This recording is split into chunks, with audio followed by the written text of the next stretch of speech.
तर लोकप्रतिनिधी कोणत्याही राजकीय पक्षाचा असू द्या, त्यांनी बोलताना संयम, आपण काय बोलतो हे एकदा मनामध्ये तपासून घेतल्यावरच अशा शब्दांचा उपयोग केला पाहिजे. यातून अनेक प्रश्न निर्माण होतात.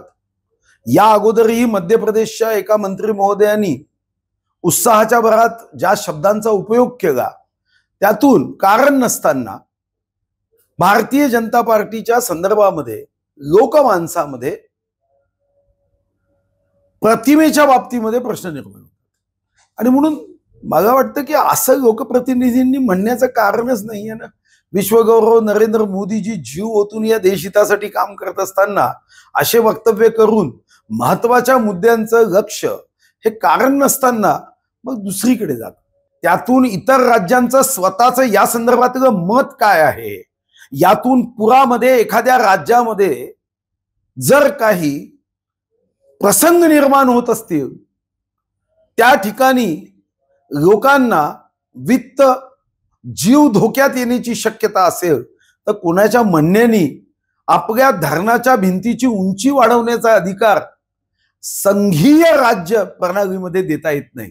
ठीक आहे, त्यांना काय म्हणायचं ते म्हणू द्या, पण जर उद्या आमच्या राज्यामध्ये कोल्हापूर, सांगली, पश्चिम महाराष्ट्राचे काही जिल्हे प्रभावित होत असतील, वित्त आणि जीवाचं नुकसान होत असेल, तर मग निश्चितपणे याचा विचार हा केंद्रीय स्तरावर सुद्धा करावा लागेल. आणि मला विश्वास आहे केंद्रीय स्तरावर असणारं जल आयोग कोणी उपमुख्यमंत्री मुख्यमंत्र्यांच्या हट्टाला प्रतिसाद देत नसतात, गुणवत्तेला व त्यामध्ये असणाऱ्या मुद्द्यांना प्रतिसाद देत असतात. आणि आता मंत्री मंडळ, उपमुख्यमंत्री, मंत्री याच्याशी माझा दूरपर्यंत संबंध नाही. जनतेचे प्रश्न घेऊन 30 जून पासून विधानसभेच्या अधिवेशनात संसदीय आयुधांचा उपयोग कसा करायचा याकडे माझं लक्ष. देशासाठी अभिमानाचा विषय आहे. 2010-11 मध्ये आमची इकॉनॉमी ही 11व्या क्रमांकावर होती. आज जगामध्ये आम्ही जपानला मागे टाकून 4थ्या क्रमांकावर गेलो आहे. आणि आमचं लक्ष, आमचा संकल्प 3ऱ्या क्रमांकाचा आहे. आणि फक्त 3ऱ्या क्रमांकाचाच नाही, तर आमचा प्रयत्न आहे की जेव्हा 2047 मध्ये या देशाची शताब्दी महोत्सव साजरा केला जाईल तेव्हा माझ्या तिरंग्याकडे या जगातल्या 193 देशाच्या जनतेने प्रणाम केला पाहिजे. अशी इकॉनॉमी ही पुढे नेण्याचा प्रयत्न माननीय मोदीजीच्या नेतृत्वामध्ये आपला देश करतोय.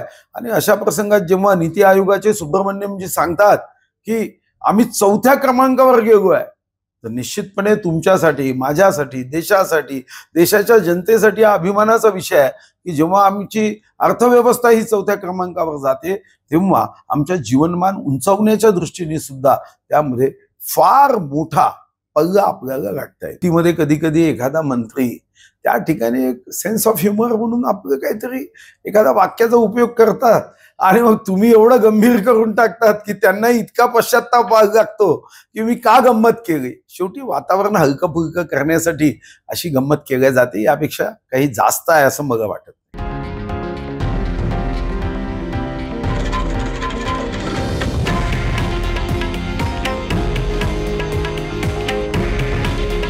हे आहे देशातील नंबर 1 न्यूज नेटवर्क आणि आपण पाहत आहात TV9 मराठी.